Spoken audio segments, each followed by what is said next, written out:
So this chapter, the son of Drona punished.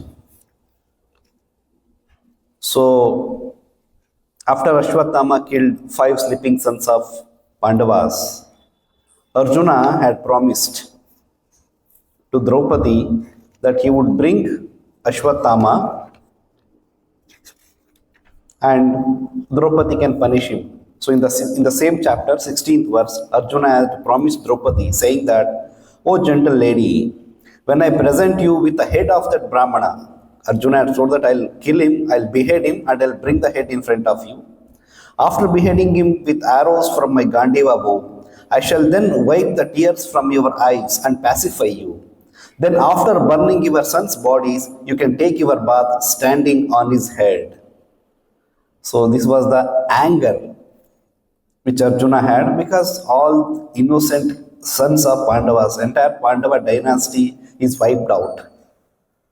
So the next generation Pandava, so they have been killed, and that too without their any fault. So Arjuna was so angry, he is telling that, after burning your sons' bodies, after the cremation, you can take your bath standing on the head of Ashwatthama, because he will behead Ashwatthama, bring that head to Draupadi. So this was the promise which Arjuna had made. So that Krishna is reminding him. Now that Draupadi has told not to kill, Arjuna is also becoming little weak now. How can I kill my spiritual master's son? And also another Brahmana, even though he is not qualified to be a Brahmana, even though he may be a Brahma Bandhu, but how can I kill him? So now Krishna is instructing Arjuna. Similar situation which is there in Bhagavad Gita. So where Arjuna was not ready to fight in the Kurukshetra war, but again Krishna is giving all the reasons. So in this verse today, furthermore, I have personally heard you promise Draupadi. So Krishna is reminding Arjuna that what you had promised to Draupadi, you will behead his head, bring it forth in front of Draupadi. She can stand on that head and take bath after the cremation of her sons. So then next verse, which Krishna is telling, this man is an assassin and murderer of your family members. Assassination means killing someone. Killing someone in the warfield is not called as assassin. Assassin means it's a murder. But someone when he is killed in the warfield or on the battlefield, it's not called as murder. It's called as a actual dharma yuddha, and because of that, a soldier, a kshatriya has died. So, but here it is not like that. Assassin means a murderer. So he has murdered your own family members. Not only that, he has also dissatisfied his master. Why Ashwatthama did it? Just to please Duryodhana, because Duryodhana was lying with his thigh broken in the battlefield. So he is not leaving the body, but still crying out of pain. So entire Kauravas, entire Kaurava dynasty is completely wiped out.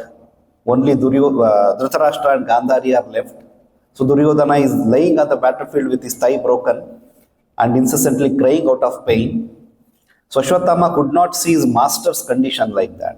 So he took a vow that I'll kill all the 5 Pandavas and bring their head in front of you. So this was the promise he made to his master, his dearmost friend and his master. So then he has killed. See, when he took those heads to Duryodhana also actually felt so bad. He felt bad for 2 reasons. You have killed innocent sleeping children. Second thing, Duryodhana, in spite of all these things, he also had some moral responsibilities, right? So the entire Kuru dynasty is wiped out now. Who will take care of the next generation? Who will take care of this kingdom? So what he have done is a great sinful activity. So even Duryodhana was also very upset. He was also not agreeing. So that's what, he also dissatisfied his master. And he is but a burnt remnants of his family. Kill him immediately. So Krishna is using very harsh words towards Ashwatthama. He is a burnt remnants of his family. That means Dronacharya had some family reputation. Even though he was siding with Duryodhana, but still, everyone respected him. As mentioned in the purport, Prabhupada mentions that before the starting of Kurukshetra war, Arjuna first went and took blessings from Dronacharya and Bhishma Pitamaha. So he was so respected, even though he's in a opposite army, opposite camp, but still Arjuna went and took his blessings. So that was the kind of glorious reputation which Dronacharya had. But here Ashwatthama, because of this heinous act, he has spoiled the complete family tradition. कई बार लोग कहते हैं ना कि तुम्हारा जैसा बेटा ना होना बेटर था, पूरा घर के नाम मिट्टी में मिला दिया पूरा घर का नाम, खानदान का नाम मिट्टी में मिला दिया, तेरा जैसे बेटा ना होता तो अच्छा था. So this is the kind of words which are Krishna is using for Ashwatthama, कि तुम इस तरीके के burnt remnants of his family, पूरा खानदान के जो मान मर्यादा मिट्टी में मिला दिया, जला दिया. So then kill him immediately, even though Krishna is telling kill him immediately, like it's mentioned in the next verses, Krishna was not actually meaning to kill him, but Krishna was giving moral instructions to Arjuna that what should be done. Actually, even if Arjuna had killed Ashwatthama, there was no wrong on his Arjuna's part. Why? Dharma Shastras tell that, as it is mentioned here, Atatayina, Atatayi means aggressors. Aggressors are those who, Prabhupada mentions 4 kinds of aggressors here. Those who sets fire, किसी का घर जलाने वाले, या किसी को पीठ पीछे जाके हमला करने वाले, या किसी को बिना बता के उनको पर आक्रमण करने वाले, या जिनका दूसरों का पत्नी को हरण करने वाले, किडनैप करने वाले, इनको मार सकते हैं. ये आताताई अग्रेसर से. सो भगवत गीता में भी 2 और भी बताया गया है. 2 और कौन है? Actually there are 6 types of aggressors. One who administers poison, then usurps property. Yes, takes away some other's property. या वो अतिक्रमण करने वाले दूसरों का property, they should be killed. Yes, these are the 6 kinds of aggressors which Krishna in the first chapter of Bhagavad Gita, if you remember, same instructions Krishna is giving to Arjuna. So Arjuna is telling that, even though they may be aggressors, Krishna, but why I should kill? Let them leave. But Krishna is telling, no, nothing like that. Why Krishna is forcing Arjuna to kill, even though Arjuna is not willing to kill? Because when one does this kind of heinous act, like attacking without informing them. So that's what Ashwatthama has done here. Not only attacking, he killed also. दो पीठ पीछे जो सोते हुए बच्चों को जाके उन्होंने सिर काट दिया. Generally Kshatriya never attacks unless one invites him. ललकारना बोलते ना, पुराने जो सीरियल्स में देखते कि रावण ने ललकारा राम जी को, तो मतलब there is inviting. First he has to invite and he has to see that the opposite man, the enemy, is also fully equipped with all kinds of weapons. In case उनका हाथ में कोई वेपन्स कमी है, कोई अस्त्र शस्त्र नहीं है, तो अटैक नहीं कर सकते. या उनका पास, यदि इनका पास गदा है, उनका पास गदा नहीं है, तो दोनों गदा युद्ध नहीं कर सकते. They has to wait for that, but equivalent weapon in the opposite man's hand. So these are all moral principles. But here Ashwatthama has openly violated all those moral principles. So when this kind of an aggressor, if not killed, he has to suffer for so many lifetimes. Capital punishment it is called. मरण दंडन जो कहते हैं, किसी को hang करना. According to modern this thing, many almost it has become nil. But whereas when it was monarchy, such kind of aggressors would be given a direct death sentence. Capital punishment. Why? Because it is actually good for them. Otherwise they have to suffer. As mentioned, Ashwatthama till today, because he was a Chiranjeevi. He was blessed to be a Chiranjeevi, to live longer. So for some particular period of life he has to live. Even today he is living, but he is living a very degraded life. That's what in the coming verses it is mentioned, that how Krishna just injures him and leaves him like that.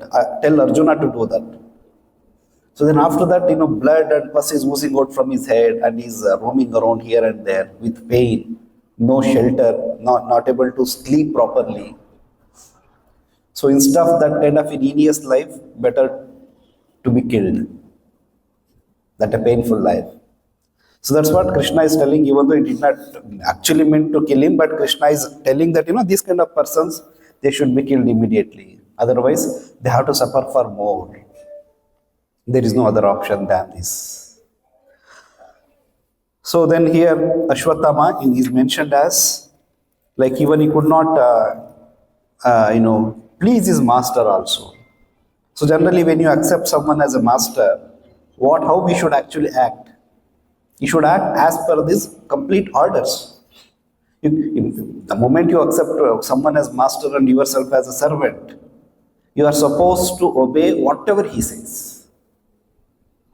Sometimes it may be right or wrong, that doesn't matter. For that you have to think when you are accepting a master. But once you accept, then you have to just follow. Like Arjuna, when he completely surrendered to Krishna, whatever you tell, I'll just follow. Whether they are religious or religious doesn't matter. Like how we discussed, when an opponent is not having a competent weapons, one should not attack him, one should not fight with him. But whereas Krishna told Arjuna to attack Karna when he was without any weapons. But since it is Krishna's words, Arjuna just followed. So this is known as real servitorship. One has to follow as it is. And by following those instructions, even sometimes religious principles, one gets great powers. Even materially speaking, great powers. Even Mother Gandhari, when she hears that her to-be husband, her would-be husband is a blind man. So as per the religious principles, as a Pativrata Dharma, she said, okay, I cannot be seeing the word when my husband is not seeing. So she voluntarily blindfolded her. She covered her eyes with a cloth. So one entire life she practiced that Pativrata Dharma. When my husband cannot see this word, then why should I see? I should also be blind. So because of that, she got such a great potency wherein she could convert, or she could make Duryodhana's body into Vajrakai, like a thunderbolt, like generally diamond is considered very tough. It cannot be broken. So that's how Duryodhana's body became so strong. It's a material, some siddhi only. This is nothing to do with any spiritual aspects. Even materially, by following the regulative principles, one gets great potency. One gets great powers. So in the third canto of Srimad Bhagavatam, where Kardam Muni and Devavati pastimes are there. So Kardam Muni was undergoing severe tapasya. So then he desired to get married. So then his father is Brahma. Brahma is the father of Kardam Muni. So his father arranges the marriage with the daughter of Swayambhuva Manu. So after that, the Supreme Lord personally comes and gives instruction. Then Brahma offers prayers to Brahma, Supreme Lord. After offering prayers to Brahma, Brahma is addressing his son.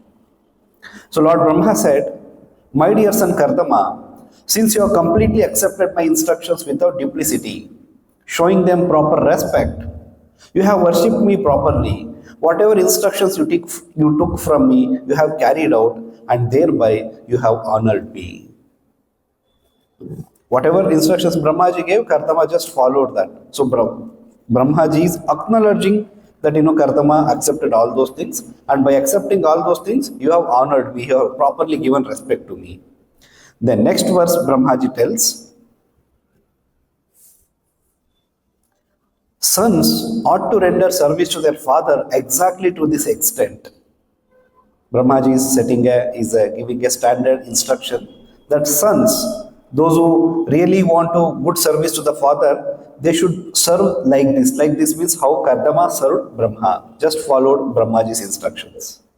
One should obey the command of the father or spiritual master with the due reference saying, yes sir. So we hear, no, be an yes man. So this is the instruction not from our authorities, it is from our supreme authority, Brahmaji. Be an yes man in spiritual life. क्या मतलब है B N S man? क्या करना होगा B S man का मतलब? क्या करना है? कुछ भी इंस्ट्रक्शन आए तो यस बोले, जाके कूदो, यस प्रभु, जाके किसी को मार दो, यस प्रभु. हाँ, yes, is this what says? So, sons ought to render service to their father exactly to this extent. One should obey the command of his father or spiritual master with a due deference, saying, yes, sir. So, this is from Srimad Bhagavatam, where Brahma is saying, same principle even our Indian army is following. They're one of the principle for our soldiers is that, they should always say, yes, sir, जी हुजूर. पुराने जमाने में राजा महाराज के सामने भी यही बोलते थे ना, जो बोले पहले जी हुजूर बोलना है, नहीं तो कुछ भी कर सकते हैं. So this is a spiritual principle. What does this actually mean? Whatever instruction comes, first you accept. उसको ऊपर जो कंटेम्पलेट करना है, उसमें हाँ या ना कहना है, next, that is second step. First step is first you should accept. So this is the principle. A son or a disciple should be showing towards his father or the spiritual master. Be ready to, the yes sir means you are always ready. You are always ready to obey the orders, to execute those orders, without saying any further instructions, without asking anything extra. Okay, इसका बाद में कह सकते हैं कि प्रभु इसमें ये difficulty आ सकते हैं, जो भी डिस्कस करना डिस्कस कर सकते हैं, बट पहले yes. If you have heard about 10 principles of successful spiritual life, have you heard? Satyagur Prabhu's famous series of sessions, 10 principles of SSL, successful spiritual life. So in that first principle is S-man, be an S-man. Whatever comes, be ready, yes Prabhu. First comes yes. So this is the spiritual principle. By following this, one will actually get lot of powers. When in the Gandhari's example, when a person can materially acquire so much power by following these principles, what to speak of spiritual powers then? What to speak of spiritual platform? It can do wonders. So yes, this means that just be an instrument in the hands of your authorities or your superiors. Just follow them, whatever they say. Pros and cons later can be discussed. First is to accept the instruction. So in that purport, very wonderful purport, Prabhupada writes, two words in this verse are very important. One is Pitari and another word is Guru. The son or disciple should accept the words of his spiritual master and father without hesitation. Whatever father and spiritual master order should be taken without argument. Yes, there should be no instance in which a disciple or the son says, this is not correct, I cannot carry it out. When he says that, he is fallen. The father and the spiritual master are on the same platform because the spiritual master is the second father. We all know Dvija. Dvija means twice born. So first birth, this material body is given by father and mother, whereas spiritual life is given by spiritual master and Vedic Vedas, or standard Vedic instructions. So he's the second father. The higher classes are called Dvija, twice born. Whenever there is a question of birth, there must be father. The first birth is made possible by the actual father, and second birth is made possible by the spiritual master. Sometimes the father and spiritual master may be the same man, and sometimes there are different men. In any case, like Srila Bhakti Siddhanta Saraswati Thakur, who was so fortunate to be he had a spiritual master coming from the same parampara, he was also his material father as well. There should be no argument. That is real service to the father and to the spiritual master. So Srila Vishwanath Chakravarti Thakur has stated that order of the spiritual master is the life and soul of the disciples. Where Srila Vishwanath Chakravarti makes this statement? Bhagavad Gita, which verse?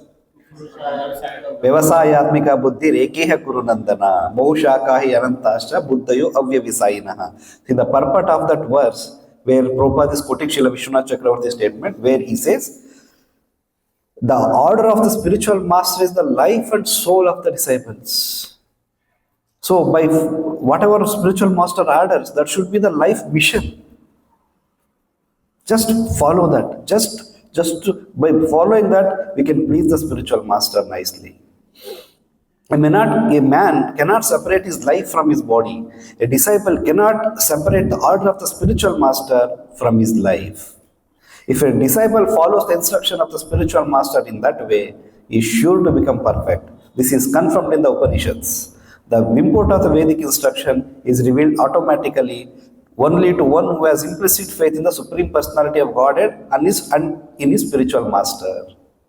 Which is this verse? Yasya deve parabhaktir yatha deve tatha guru tasyaiva katita heto prakashante mahatmanaha. Prakashante mahatmana. Prakasha means all import of the Vedic knowledge is revealed within one's heart. For one who has implicit faith in the Supreme Lord and the spiritual master. Yasya deve parabhaktir yatha deve tatha guru. So for him, everything is revealed. If that's why even if one is a illiterate, not able to read Vedic instruction, doesn't matter. Just be a sincere, just be a yes man, follower of the spiritual master instructions, then he can become completely perfect. He can completely become purified. How is that? This is how the spiritual process doesn't require any material means. The spiritual process is completely a transcendental means. Without you becoming a literate, also you can understand all the import of the Vedic literatures. One may be materially considered an illiterate man, but if he has a faith in the spiritual master as well as in the Supreme Personality of Godhead, then the meaning of scriptural revelation is immediately manifested before him. So this is the statement from Vedic literature. It's an important verse which Brahmaji is stating to Karda Muni. So just because you have followed all my instructions, you have properly honored me. Why? Because a son or a disciple, his duty is to please his father or the spiritual master by saying, yes sir, be an yes man. In any condition, just accept whatever the instructions which are coming from the superiors. By following that, we'll become perfect. And by following that, actually, you can really please the spiritual master. So there is one nice pastime from Srila Prabhupada's life. It is in 1977. Just few days before Srila Prabhupada left this mortal world. So message was sent to all the GBC members and some of the TP members as well that, Prabhupada health is very deteriorating. So if anyone has anything to ask, they can come and ask. And all the GBC members are summoned by Srila Prabhupada. Prabhupada already had called that let all GBC members come here. So in case if they want to ask anything, let them ask. So then Hare Swami was one of the GBC members, so message was sent out to him also. Then any devotee, when he hears that, Prabhupada is sick, Prabhupada's health is deteriorating, generally they become very disturbed, they become very morose. So Hare Swami immediately called his printer. He was in Germany basically, he was preaching in Germany by then. So he had many books lined up for the printing with a printer. So immediately calls that printer and he tells that,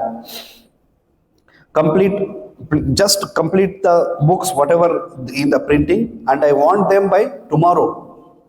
In whatever the stage they are there, but you have to work throughout the day and night, but by tomorrow I want all the books, because he has to rush to Vrindavan now. From Germany he has to take a flight, come to Delhi, from Delhi to Vrindavan he has to go.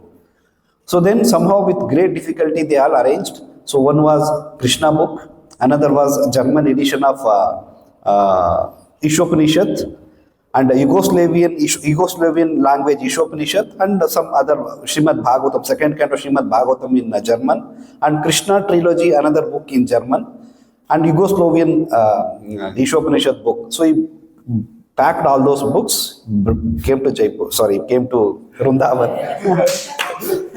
Came to Vrindavan. So then when he comes to Vrindavan, he wanted to go along with those big bundle, because he had brought good number of books to Prabhupada quarters.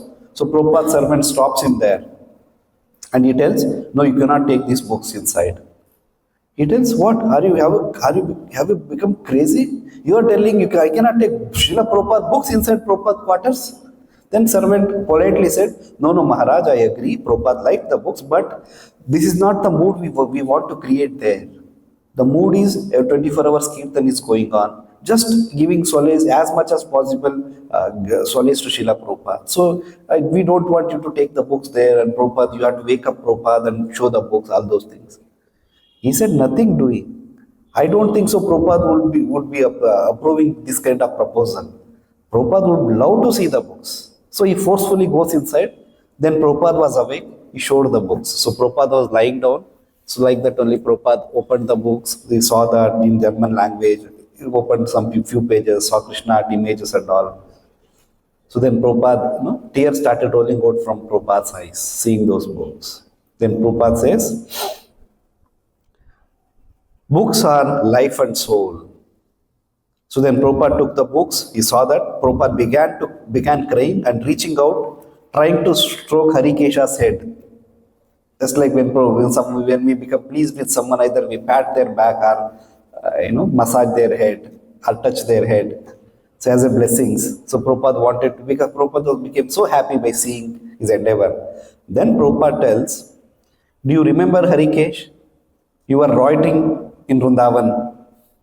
I had 11 servants. You were also one among them. You were just typing whatever I would translate, I would dictate. So you were rotting here in Vrindavan. But I said you go to Germany and preach. You thought that's as a demotion. But see now the result which is coming out. So then Harike said, yes, Prabhupada. At that time I was so ignorant, I could not understand your mood. Now I am understanding that you wanted me to go out and preach. Prabhupada saw the potential in him. That he can go and he can preach, he can do good, he can bring out good results. That's what Prabhupada told him. But he initially thought that it's actually demotion. Because anyone who is there as a Prabhupada personal servant, if Prabhupada tells you go out and preach in Germany, so he considered it as a demotion. But now he understood actually. But he went, he produced results. So that's what Prabhupada is telling that, you are rotting here, you are rotting here, but I sent out, you are producing good results, wonderful results. So just follow spiritual master or authorities' orders. That will bring marvelous results. That has a potency. That's why whenever when a service comes or when a responsibility comes, so that comes with a protection. A new service comes with responsibility. Our responsibility comes with protection. So we may not be able to see, but that's just like how Harikesh Maharaj is recalling. That time he was not able to see, but later he understood that what was the mood of Prabhupada, what Prabhupada wanted him to do. So here, Ashwatthama is also criticized as he could not even satisfy his master. That's why he is being compared as a burned remnants of his family. Neither he could protect his family reputation, nor could he please his master, Duryodhana. So in that way, his entire life became completely heinous life, degraded life. So in the further verses, Krishna mentions what to be supposed to be do with Ashwatthama, and then he was duly punished by Arjuna. With this, I'll stop here. Grantaraj Srimad Bhagavatam ki.